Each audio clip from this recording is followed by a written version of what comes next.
प्यारे भाई बहनों, सभी को प्रेम भरा नमस्कार। मैं फिर से आपके समक्ष वचन की सत्यता को लेकर आया हूँ। ये मेरी अपनी सत्यता नहीं, परंतु वचन की सच्चाई है। हमारे प्रिय प्रभु यीशु मसीह ने भी चेतावनी देते हुए कहा था कि तुम सत्य को जानोगे और सत्य तुम्हें स्वतंत्र करेगा।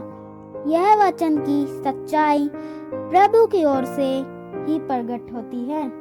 यह ना तो मनुष्य के दौड़ने से और ना मनुष्य के चाहने से, परंतु प्रभु की दया से दिया जाता है। यूहन्ना बपतिस्मा देने वाले और अन्य कई भविष्यद्वक्ताओं पर भी अलग अलग स्थानों पर यह सच्चाई प्रकट की गई, क्योंकि प्रभु अपने वचन को अपने भविष्यद्वक्ताओं के बिना प्रकट नहीं करता है।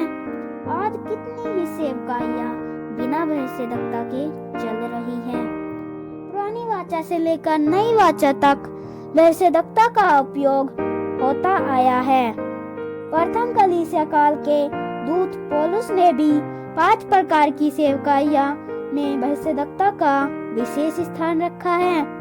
हम कुरनेलियुस के जीवन से पाते हैं कि वह एक भक्त था और अपने घराने समेत प्रभु से डरता था। भक्त यहूदियों को दान देता था और निरंतर प्रार्थना किया करता था। वह इन सब धार्मिक कामों के रहते हुए भी उद्धार ना पाया था, क्योंकि उसकी मुलाकात अब तक सत्य के वचन से नहीं हुई थी।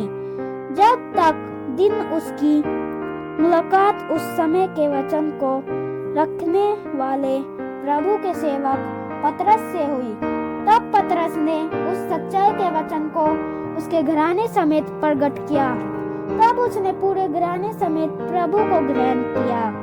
ऐसे ही सुखार नामक नगर में जब एक सामरी स्त्री की मुलाकात कुएं पर बैठे मसीह से हुई, तब उसके जीवन में जो सच्चाई का अनुभव हुआ, उसके द्वारा उसने बहुतों को उस सच्चाई से अवगत कराया। सत्यता का वचन समय के नबी में था, परंतु बहुतों ने उन समयों में भी नबियों से मुलाकात की, खाए पिए साथ रहे, उनकी सुनी भी, परंतु वे सत्य के वचन तक ना पहुंच पाए।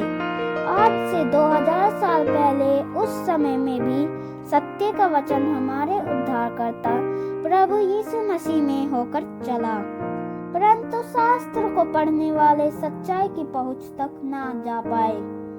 वे शास्त्र में लिखे हुए वचन को ही समझते ना पाए। उन्होंने सत्य के वचन के कहने वाले प्रभु यीशु मसीह को ही ठुकरा दिया।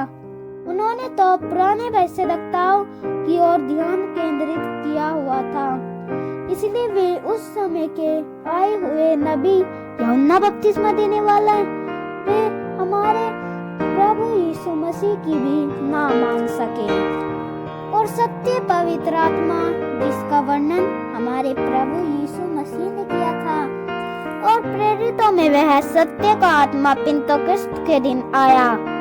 अब यह सत्य का वचन प्रेरितों में आ चुका था। तब प्रेरितों ने भी उस वचन को पवित्र आत्मा के द्वारा धारण किया था।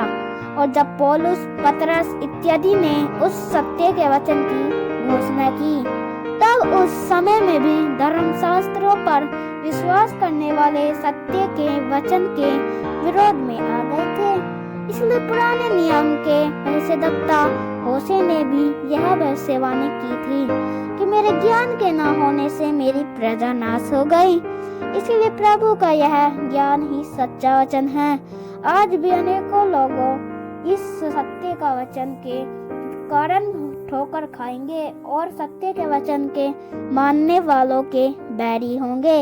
आज वचन में से 3 बातों को लेकर मसीह लोगों में आत्मिक युद्ध चल रहा है, जैसे बपतिस्मे को लेकर, अन्य भाषा को लेकर व पवित्र आत्मा को लेकर। अब यह सवाल है कि आज के समय में हमारे लिए या इस युग के लिए क्या वचन प्रकट हुआ? क्या पवित्र आत्मा से भरे हुए प्रेरितों से संदेश प्रकट हुआ? जी हाँ, यह बात सत्य है। इस युग का संदेश इस युग में भी प्रकट हुआ है। जैसे पुराने नियम में उस समय भविष्यद्वक्ताओं पर प्रकट हुआ।